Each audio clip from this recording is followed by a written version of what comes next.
আপনি সেই সকাল 8টা-9টা থেকে বসে আছেন, এখন বাজে প্রায় 2:30। এই যত ঘন্টা বসে আছেন, যদি নামাজে দাঁড়িয়ে থাকতেন যে সওয়াব পেতেন, কোরআনের ইজ্জতে আল্লাহ ওই সওয়াব আজকে দান করবেন। নবীজি বলেন, কোরআনের একটা আয়াত যদি কেউ বোঝার জন্য চেষ্টা চালায়, ও যদি নাও বোঝে তাও 500 রাকাত নফল নামাজের সওয়াব পায়। আপনার তো চেষ্টায় আছি বোঝার জন্য, কথা বলেন ঠিক কিনা?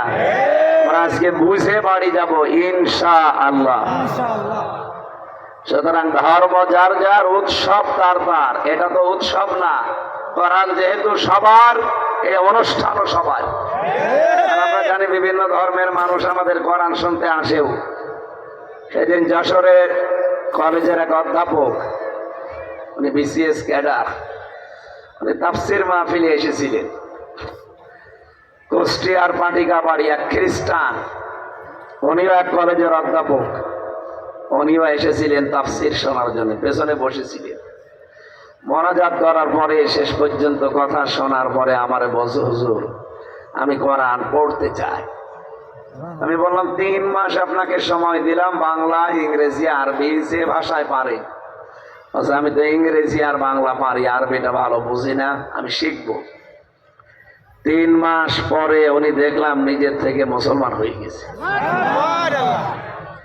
এই জন্য অন্য ধর্মের ভাইরা যারা এসেছেন আজকের অনুষ্ঠানে, বা এটা লাইভ চলছে, তামাম পৃথিবীর যারা শুনছেন, সবাইকে ওয়েলকাম জানাচ্ছি। আসেন কোরআনের কাছে। সামনে কোরআনে কারিম নাজিল হওয়ার মাস, আর মাত্র 20 দিন আছে। 20 দিন না 18 দিন? কয়দিন? 18 দিন পরে একটা সুন্দর এবং রহমত, বরকত, মাগফিরাতের একটা মাস আমাদের সামনে ছায়া ফেলতে যাচ্ছে। আল্লাহ রাব্বুল আলামিন বলেন, শাহরু রমাদান আল্লাযী উনজিলা ফীহিল কুরআন হুদাল লিন-নাসি ওয়া বায়্যিনাতিম মিনাল হুদা ওয়াল ফুরকান। আল্লাহ বলেন, এই সেই মাস রমজান, যে মাসে আমি কোরআনে কারিম নাজিল করেছি। এর মধ্যে 2টা জিনিস দিলাম। হুদাল লিন-নাস, মানুষদেরকে পথ দেখাতে পারবে। 15টা বছরে কোরআনে কারিম মানুষকে পথ দেখাতে পারতো না? পারতো না। কিন্তু আমরা বন্ধ করে রেখেছিলাম বিভিন্ন দোহাই দিয়ে। এরকম একটা অনুষ্ঠান করতে হলে 14 থেকে 15 জায়গায় পারমিশনের ব্যবস্থা করেছিল ওই জালেমরা। প্রশাসনের বহু মানুষ গোপনে কান্নাকাটি করত। আমি নিজে হাজতে এবং জেলখানার ভেতরে দেখেছি কারারক্ষী এবং পুলিশ যারা অসহায়, হাত পা বাঁধা, মাজার ভেতরে নিজেদের এই পুলিশের পোশাক আর নিজ দিয়ে জায়নামাজ অথবা চাদর, রুমাল নিয়ে আমাদেরকে পৌঁছিয়ে দিয়ে বলতো গোপনে নামাজ পড়িনি। ওই পুলিশ, ওই কারারক্ষীদের জন্য আমি এখনো দোয়া করি, আল্লাহ এদেরকে তুমি ভালো জায়গায় পৌঁছিয়ে দাও। বলেন আমিন। সম্মানিত ভাইরা, কোরআনে কারিম হেদায়েত দিতে পারে, এটাকে আপনাকে উন্মুক্ত করে দেওয়া লাগবে। কারণ সে ক্ষমতা কোরআনের এখনো আছে না? আমরা আটক করে রেখেছিলাম।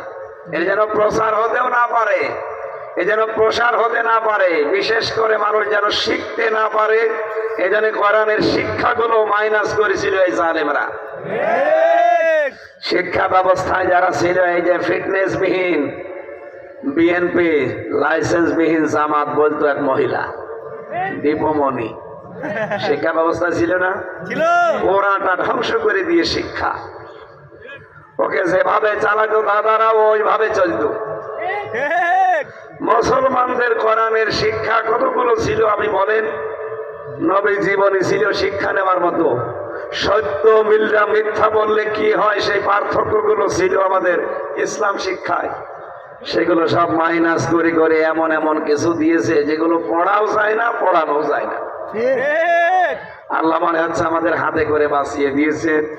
সামনে আমরা যারা আসবে এমন শিক্ষা চাই যে শিক্ষা পেলে মানুষ আবু বকরের মতো, ওমরের মতো তৈরি হবে ইনশাআল্লাহ। এজন্য কোরআনের হেদায়েত দেওয়ার ক্ষমতা আছে না এখনো? 2 নম্বরে ওয়াল ফুরকান, এটা সত্য মিথ্যার পার্থক্যকারী কিতাব। এই কথাটা একটু কঠিন।